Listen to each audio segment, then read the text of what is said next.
Bismillahirrahmanirrahim. Welcome to my channel.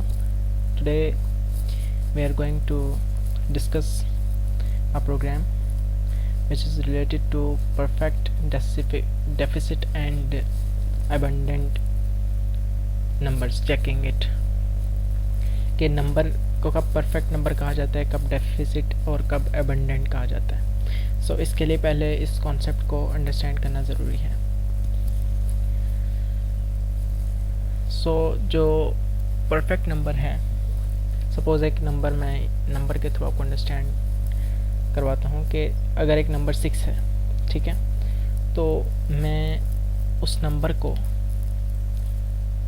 पहले उसका mod लेता हूँ 1 से। मॉड इसलिए लिया जाता है ताकि एग्जैक्ट डिविजिबिलिटी चेक की जाए कि इधर एग्जैक्ट डिविजिबिलिटी, यानी कि ज़ाहिर है वन मॉड अगर 6/1 या 6/2 करूँ, कोई ऐसा नंबर लूँ कि जिससे डिविजिबिलिटी तो हो लेकिन एग्जैक्ट डिविजिबिलिटी ना हो, तो फिर तो मैं 6/1 6/2 इस तरह भी कर सकता हूँ। लेकिन जब मॉड होता है उसका मतलब ये होता है कि एग्जैक्ट डिविजिबिलिटी के इधर उसका आंसर इक्वल 0 है, यानी कि उसमें पॉइंट्स की ज़रूरत ना हो। सो यहाँ पर 6 mod 1, then 6 mod 2, then 6 mod 3। अब यहाँ पर जब 6 mod 4 पे हम आते हैं तो ऑब्वियसली कि एक नंबर जब एग्जैक्ट डिविजिबिलिटी चेक करनी होती है तो उसका जो मैक्सिमम होता है वो ये होता है कि उस नंबर का हाफ हो, यानी कि 3 2s are 6, ठीक है। उसके बाद पॉइंट्स शुरू हो जाते हैं। सो इसलिए हम यहाँ पर इसको 3 तक रहने देंगे अगर 6 की बात की। आप देखें कि इसका भी आंसर एग्जैक्ट डिविजिबिलिटी है इक्वल टू 0, इसका भी इक्वल टू 0 एंड इसका भी। अब जब हम इनको सम करेंगे यानी कि 1 2 एंड 3 को, सो इसका आंसर आएगा 6।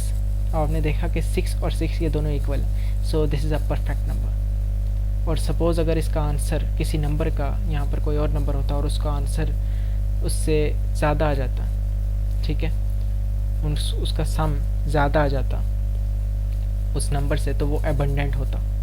और अगर उस नंबर से सम लेस आ जाता वो डेफिसिट होता। सो ये उसका प्रोग्राम है कि हम एक नंबर यूज़र से लेंगे और सम को इक्वल टू 0 करेंगे और यहाँ पर फॉर लूप का यूज़ होगा।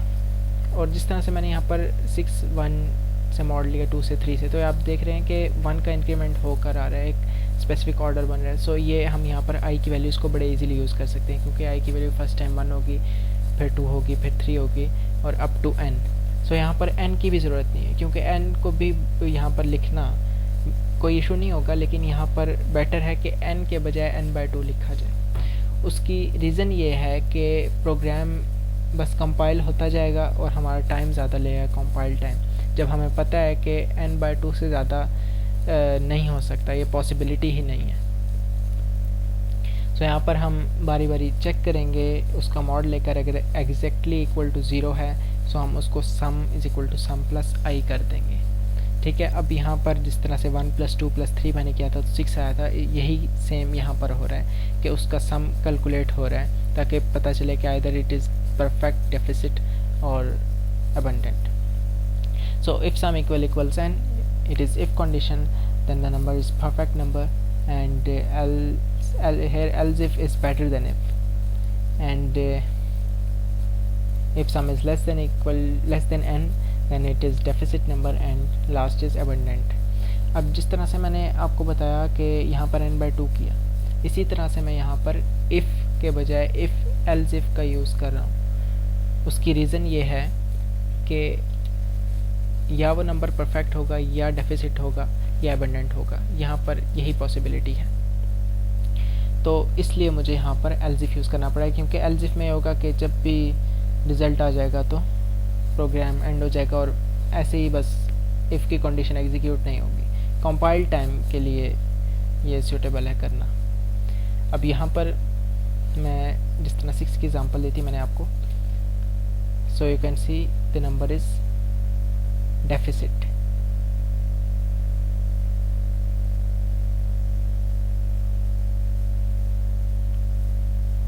But here 6 should not be deficit। यहाँ पर मैं इक्वल टू n/2 करूँगा तो फिर परफेक्ट नंबर आएगा। I forgot to place equal that's why.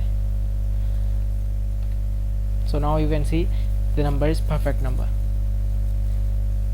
6 deficit नहीं है, 6 परफेक्ट नंबर है. जस्ट यहाँ पर i is less than equal to mention करना ज़रूरी था.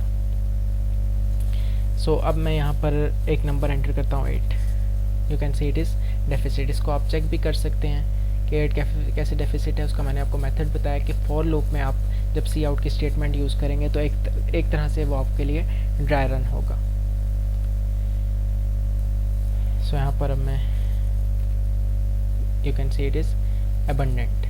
12 is abundant.